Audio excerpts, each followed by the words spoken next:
Thanks for joining this special episode of Diversity Beyond the Checkbox in the News. I'm joined today by Dr. Bob Batchelor, cultural historian, award-winning, critically acclaimed author, fellow University of South Florida alum, and the Director of Public Relations and Publications for the diversity movement.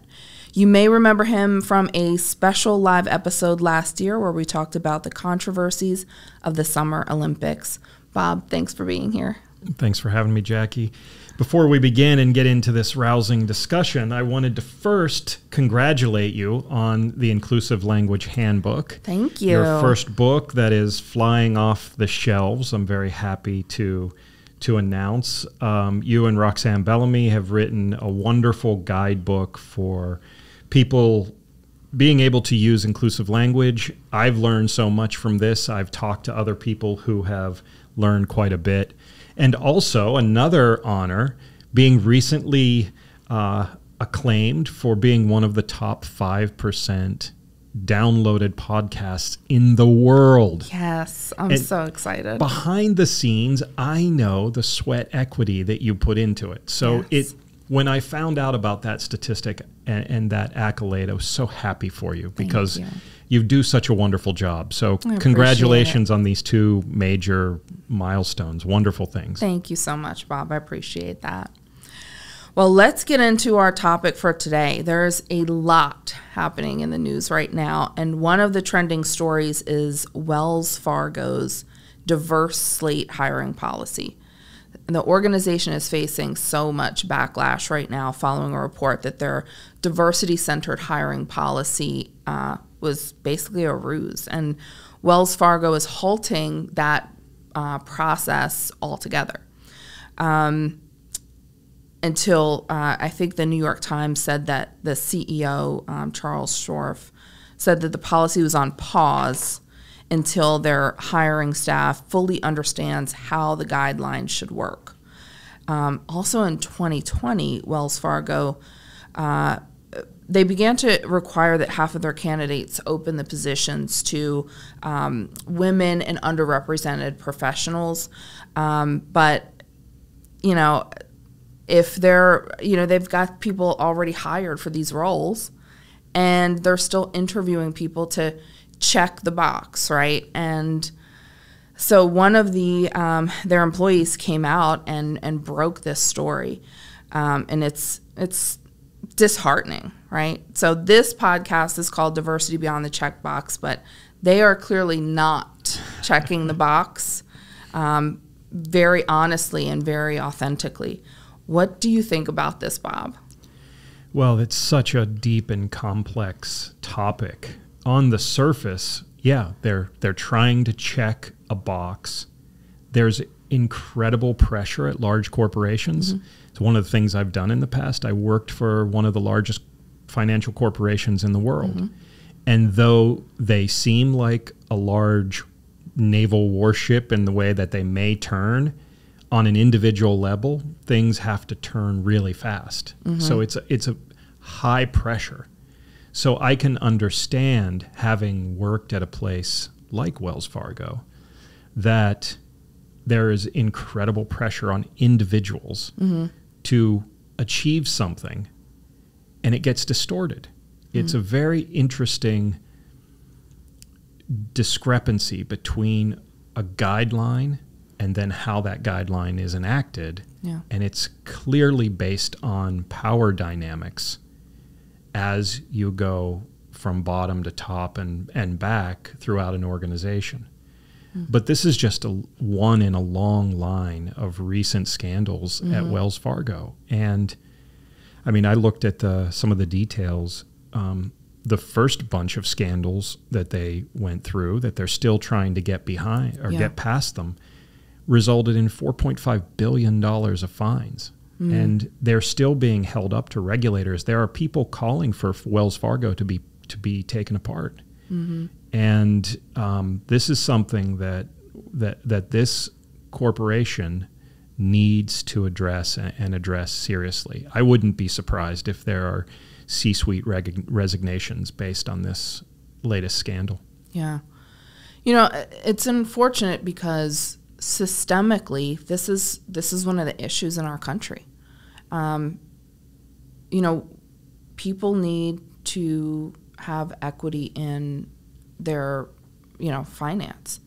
And that's not just from a banking perspective, but from an employment perspective. And if they're already hiring, right, the people that they pick that aren't necessarily diverse, and then going through the motions, I think Wells Fargo really had or has potentially in the future an opportunity to really make a shift, as large as they are, in authentic, inclusive hiring. But, that's not required. And the issue for me is that, how many people had to kind of push this to the side, right? It's not just that individual that's feeling the pressure of hiring, but it's also the people that are reporting the data because they want to be at the top of these, diversity, best diversity companies to work for, right? And it's an issue. So how do we address that as consumers, and what do you think about that? And what do you think about the cost to the brand with a scandal this big? Wow, as a consumer, I can't imagine anybody who's paying attention is going to choose Wells Fargo. Mm-hmm. Now, as difficult as it can be to change one's banking, if you have deep regard for diversity, equity, and inclusion practices, you would have to admit that you could no longer do business with this company. New York City is no longer doing business. They're no longer allowing city accounts open through Wells Fargo. Wow. And it is the negativity to the brand value is just astronomical. Yeah. I don't know how we would measure the billions of dollars lost, but it's been a practice going on at Wells Fargo. When you look at Joe Bruno's allegations against Wells Fargo, he claims that he had been fighting for this policy to be overturned or for them to stop doing this illegal maneuver for 4 years. And he was fired in August of 21. So we're looking at least halfway through 2017. Right. So there are hundreds of people, I'm sure, or hundreds of times this had happened. And so part of me, just as a thinking human being, it just makes me sad that a company like this that has an opportunity lets it slide through its fingers. It's difficult to remain optimistic whenever something like this happens. Yeah. But then you also look at the good work other organizations are doing and truly helping people on an individual level. The effort is so important, but it's amazing that in the 21st century we're still having to do this. Yeah, absolutely. You want to throw up your hands. By God, the humanity, you know, that's right. That old quote that is a meme now from what movie was that? Network. Yeah. It's just incalculable damages by people who are trying to check a box, trying to demonstrate something that they don't authentically feel. And that's a big problem for a lot of organizations right now. Yeah. Individual people. The authenticity with which you conduct your life versus the demonstration you put on, whether it's on social media or how you deal with yourself at work each day. It's a big challenge. Yeah, and as you think about the reputation of a brand and that inauthentic way that they're approaching business, it hurts them on so many levels, because people who are culturally diverse don't want to work there, they don't want to patronize the business, they don't want to bank there, if you think about Gen Z, they really care about aligning their values with the brands that they patronize and where they want to work. And, you know, I really think Wells Fargo is going to take a big hit for this. But Bob, let's talk about Joe Bruno for a second. You know, what you're seeing a lot in social media is, well, why didn't people speak up more, right? And Joe Bruno tried to speak up and was terminated, as you said. But, you know, we have an expectation that people show allyship in the workplace and that, you know, they're speaking up and saying this is not okay. And then people get terminated, right? And there's a real fear of repercussions for bucking the system. So what advice do you have for how people show up for others and what's right in the workplace when it's hard? Yeah, I think that's one of the most difficult questions that we face as individuals.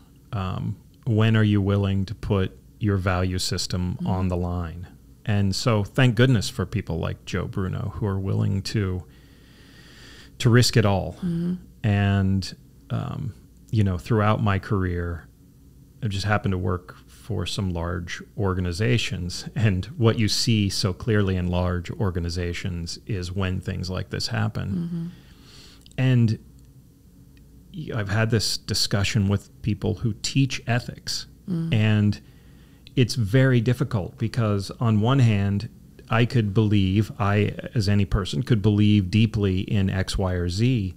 But when I see that being thwarted in an organization, like at the end of the month, I still have to pay the electric bill. Yeah, and I still have a mortgage or rent payment, you know. So it's so difficult, but also so necessary. Right. It's essential to the way that we perceive our rights as individuals. Yet, to me, so frequently it just comes down to power relationships. You know, bosses say things, and we like to think that we've entered an era in which employees have more power. Yeah. But then we see things like this, and it's completely what this is a setback. Yeah. And that's the sad thing. Every time a company like Wells Fargo does something so completely out of character, it sets everything back, because then everybody has to start questioning what's going on. And if Wells Fargo is doing this honestly, then we know it's happening at lots of other places. And probably if you and I sat here and thought about it for a couple minutes, we probably know people who have been in this position, heard stories about it. So the exposure is important, but the consequences, the setback, not just for Wells Fargo, but for everybody who cares about DEI. It does signal to certain people that if you speak up, you're going to get fired. And, you know, so it can embolden some people, but it's also going to make other people more leery about sacrificing their careers. Yeah. Yeah, that's exactly right. So, Bob, this latest allegation comes after Wells Fargo's CEO came under fire for his remarks about a lack of diversity within the company's workplace because there's a limited pool. This is, quote, there's a limited pool of black talent to recruit from. So, you know, one, it's a ridiculous statement, right? But this is a statement that we hear over and again. So how do we help recruiting leaders overcome this roadblock? Yeah. Unfortunately, those kind of comments come from people who look like me, almost exclusively. And the way to look at that is there isn't a limited talent pool. There is an entire pool of people who have been limited by the system. That's the way to look at it. It's not Bob. It's not that there aren't intelligent people of every persuasion. It's where you've been limited because of this socioeconomic place that you were born, or what you could achieve, or the support you had, things like that. So the way that we hear this, and we hear it from middle-aged white guys, and I just cringe every time. What do we do about it? We try to educate even better.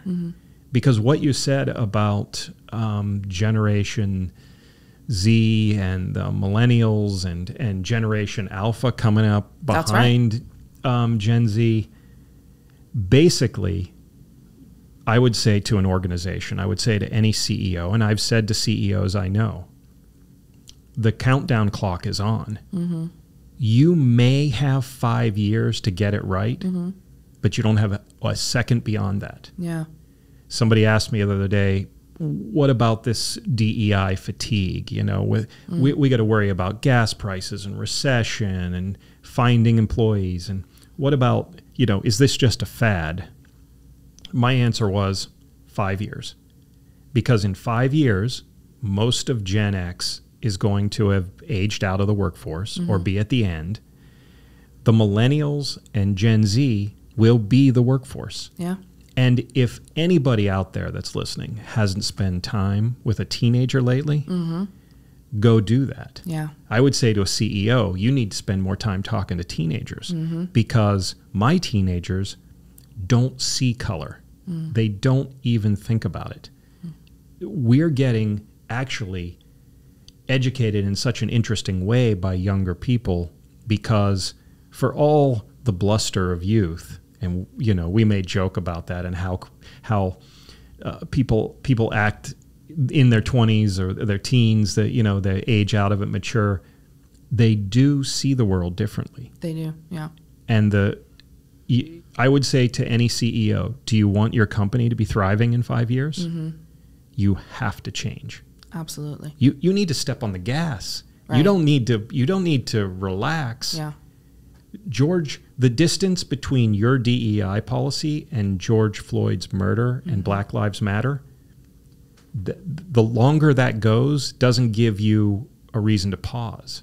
You need to pick up the pace. There need to be more women in upper management and leadership positions. There need to be more people of color. There need to be more Asians. And I would tell a CEO, you have a responsibility as a public figure to take a stand for the betterment of the world. We could overcome a lot of the challenges if business leaders use their power responsibly. And I think, you know, going back to diverse talent, you've got to open your networks. A lot of the issue is the people that are in your network went to the same school as you, look like you, live in the same neighborhoods. Worked with you. Right, exactly right.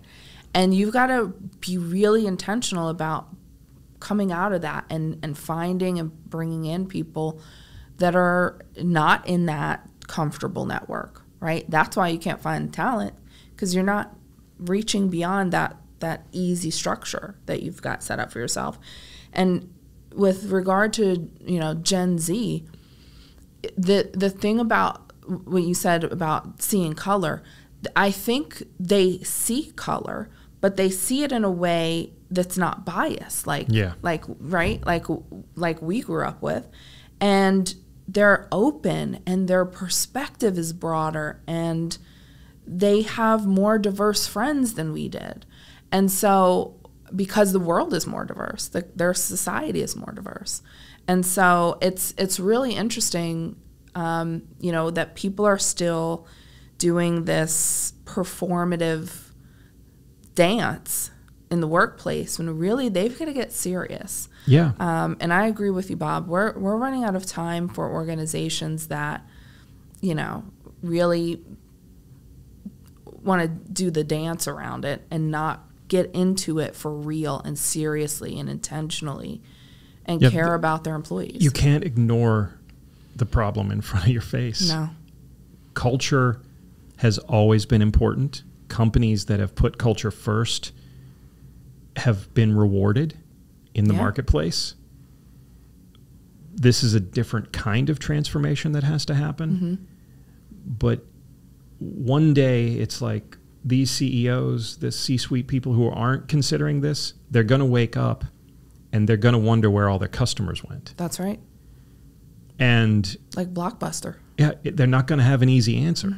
The answer is going to be a period of falling off that you didn't even see coming, and then it just fell apart for you. Right. But you can stop that. You can change. Cultures can change. They can change for the better. We've seen it in our work. Yeah. We've seen it in instances in our lives. We see it in our children, grandchildren, other young people. I agree 100% with what you say. My daughters don't see these differences the way that I saw these differences, and it's better. Absolutely. Absolutely.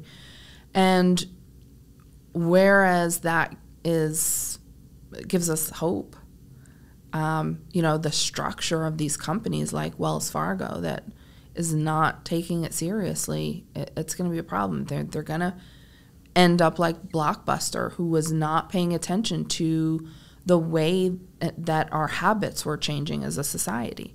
And, that used to be all of our, Gen X Friday night. And now, I think there's one Blockbuster in the United States somewhere. And the same with when you think about brands, the disruptors. And if I think about women's lingerie, right? Victoria's Secret was the premium brand. But all of their models look exactly the same way.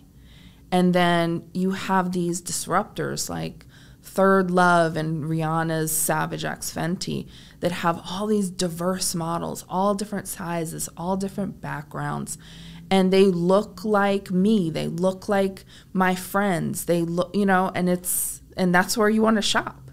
And that's what people aren't paying attention to. And these little fake checkbox things that people are doing, it's really going to cost them in the end. Yeah. And, we could pile drive on Wells Fargo, but this is happening everywhere. But I'll tell you one thing about Wells Fargo. This issue took a long time to bubble to the surface. Yeah. This was in the news prior to the New York Times putting this article out just recently. So this is bad. This is bad for 4 or 5 years of individuals where they were trying to cheat the system.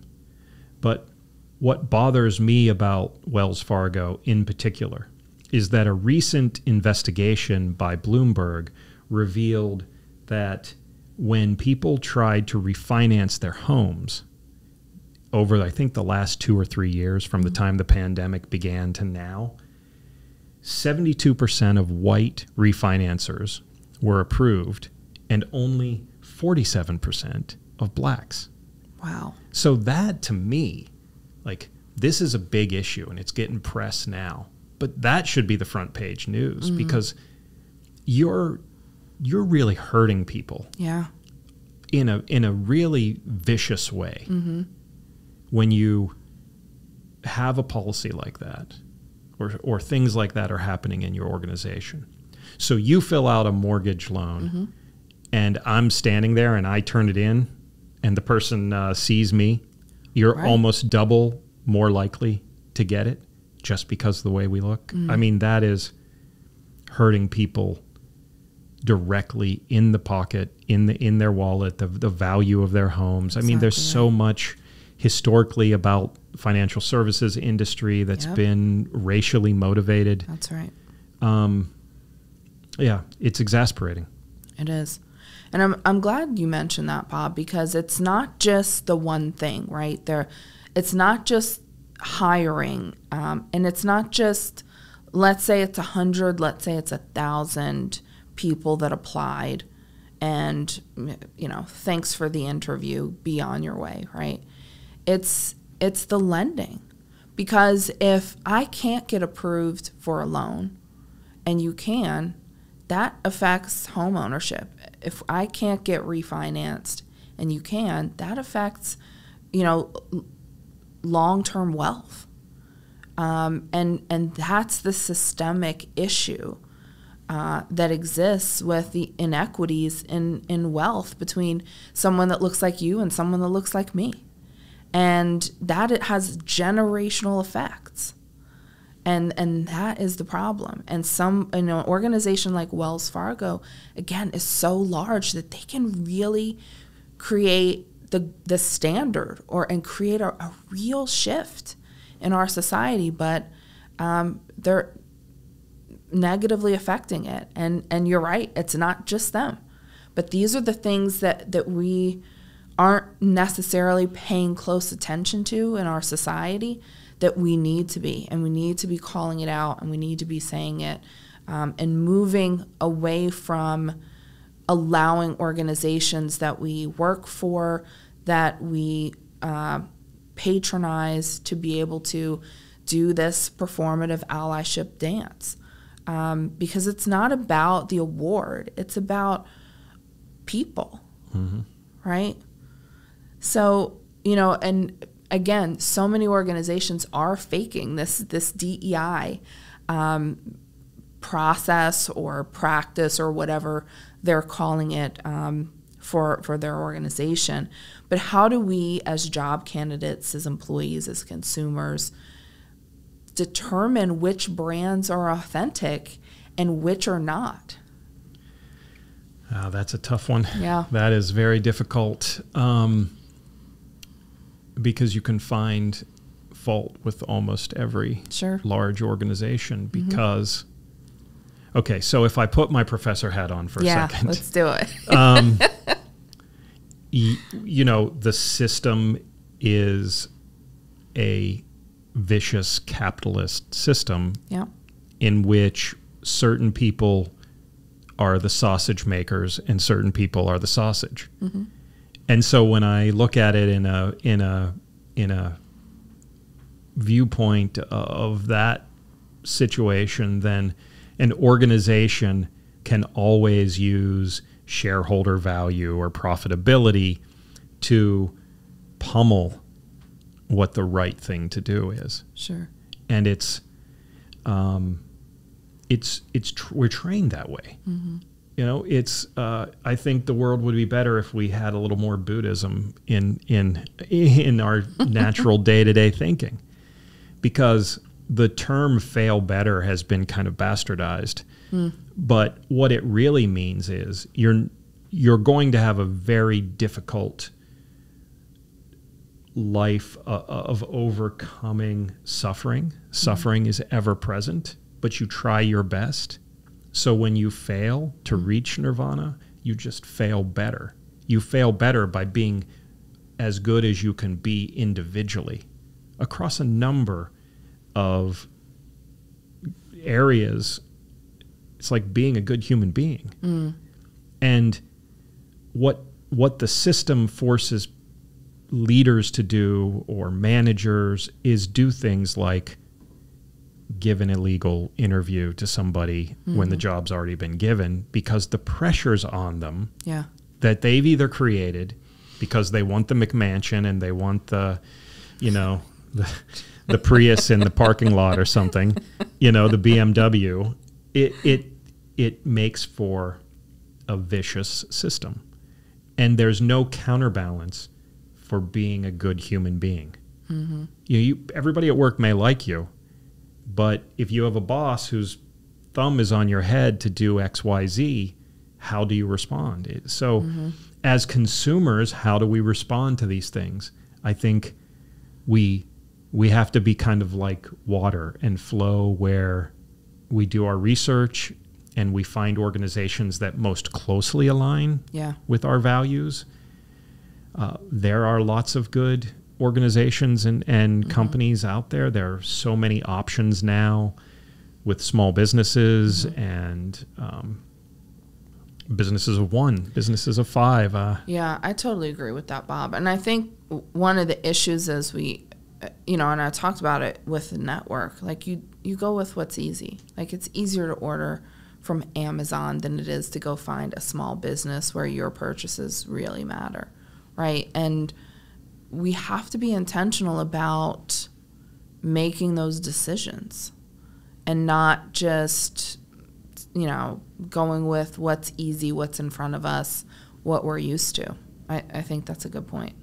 Yeah, I think that the next type of leader that's going to emerge, what I hope, is that the next type of leader that emerges is a person who exudes authenticity while being vulnerable, but also being decisive. And I think being authentically concerned with other human beings, certainly other human beings that work with and for you, is going to define the difference. I think there's going to be a split, but it's got to happen across the board. I looked at the, educational background is one way to identify what, where people are at, what they're thinking. I looked at the 18 senior level managers at Wells Fargo, their education background.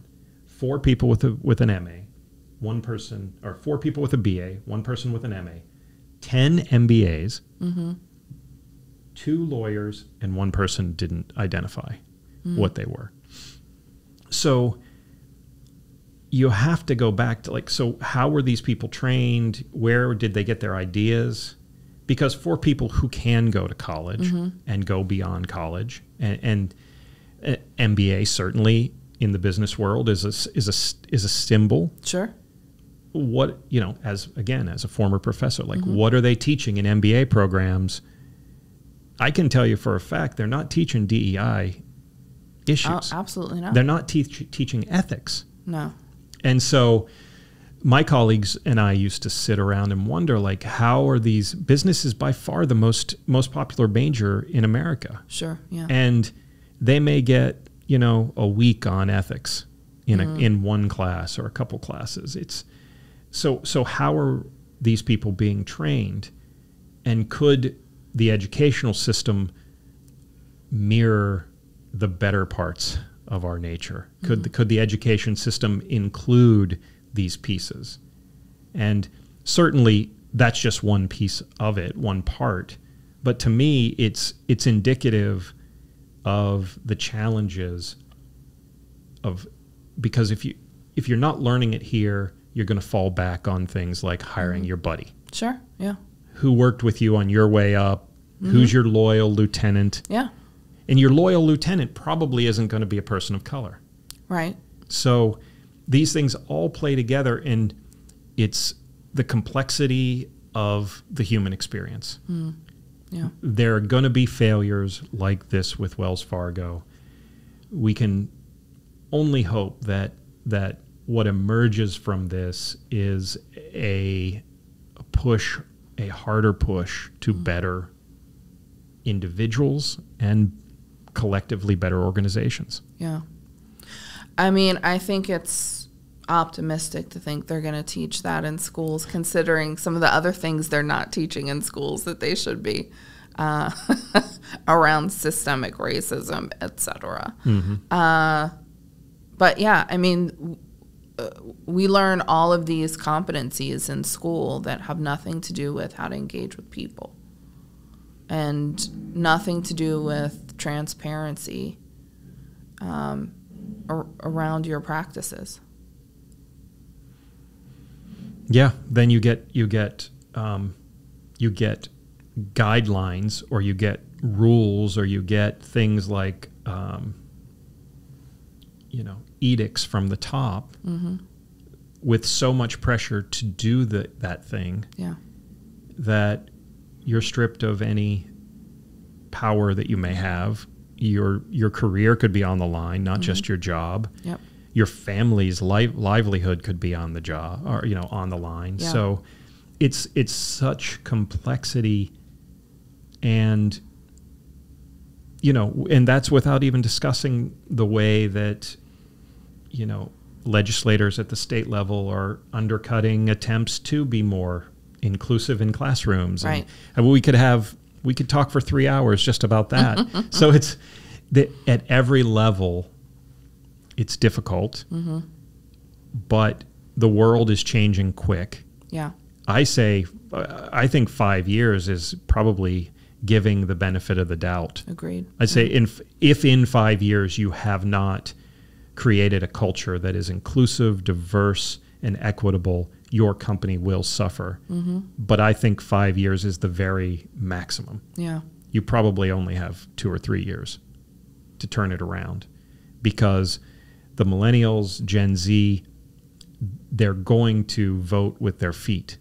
And when the choice is to go work for you or somebody else, culture matters to them. Absolutely. And I mean, you're gonna need those people.